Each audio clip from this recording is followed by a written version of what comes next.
नमस्कार दर्शकों, आप सभी का स्वागत है हमारे चैनल न्यूज़ नशा पर। फिलहाल महंगाई से नहीं मिलेगी राहत, जाने आगे किन चीज़ों की बढ़ सकती है कीमत। आरबीआई के ताज़ा फैसलों का असर आने वाले दिनों में भी साफ तौर पर दिखाई देगा। इसका संकेत गवर्नर शक्तिकांत दास ने भी दिया है। उनका कहना है कि आने वाले दिनों में महंगाई से राहत नहीं मिलने वाली। खाद्य वस्तुओं की महंगाई से फिलहाल राहत मिलने की संभावना नहीं दिख रही है। बुधवार को भारतीय रिजर्व बैंक ने ऐसी आशंका जारी करी। आरबीआई ने कहा कि लगातार बढ़ती महंगाई से गरीबों की खरीदारी क्षमता प्रभावित हो रही थी, इसीलिए बैंक दरों में बदलाव का फैसला करना पड़ा। आरबीआई के मुताबिक महंगाई से लोगों की बचत, निवेश, प्रतिस्पर्धा क्षमता और उत्पादन पर विपरीत असर पड़ रहा था, जिसे रोकना जरूरी था। आरबीआई ने कहा कि मौद्रिक नीति से जुड़ी कार्रवाई का उद्देश्य महंगाई को कम करना और अर्थव्यवस्था की विकास दर को कायम रखना है। इस साल मार्च में खुदरा महंगाई दर 6.95% रही और अप्रैल में इस दर में और वृद्धि की आशंका है। मुख्य रूप से खाद्य वस्तुओं के दाम बढ़ने से ही खुदरा महंगाई दर बढ़ रही है।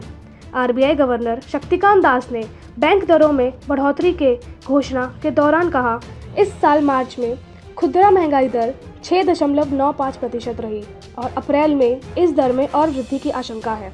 मुख्य रूप से खाद्य वस्तुओं के दाम बढ़ने से ही खुदरा महंगाई दर बढ़ रही है। आरबीआई गवर्नर शक्तिकांत दास ने बैंक दरों में बढ़ोतरी की घोषणा के दौरान कहा कि अभी आगे भी खाद्य वस्तुओं की महंगाई पर दबाव जारी रहेगा, क्योंकि गेहूं, खाद्य तेल जैसी वस्तुओं के साथ पोल्ट्री, दूध, डेयरी उत्पाद, प्रसंस्कृत खाद्य पदार्थों के दाम में बढ़ोतरी हो सकती है।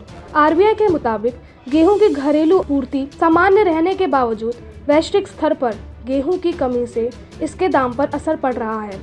आरबीआई का मानना है कि इंडोनेशिया द्वारा पाम तेल निर्यात पर रोक लगाना और रूस यूक्रेन युद्ध की वजह से सनफ्लावर तेल का उत्पादन प्रभावित होने से खाद्य तेल के दाम में आगे भी बढ़ोतरी होगी। जानवरों के चारे के दाम बढ़ने से पोल्ट्री, दूध और डेयरी उत्पाद महंगे होंगे। आरबीआई का मानना है कि भारत की बुनियाद मजबूत है और बाहरी सेक्टर, खासकर निर्यात एवं विदेशी निवेश की स्थिति भी काफ़ी बेहतर है, इसलिए विकास को लेकर डरने की ज़रूरत नहीं है।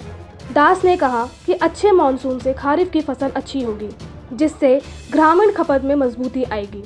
उन्होंने कहा कि कंपनियों की बैलेंस शीट मजबूत दिख रही है, निर्यात में लगातार बढ़ोतरी हो रही है और इन सब से घरेलू मांग बढ़ेगी। ऐसी ही और जानकारी के लिए जुड़े रहे हमारे चैनल के साथ। धन्यवाद।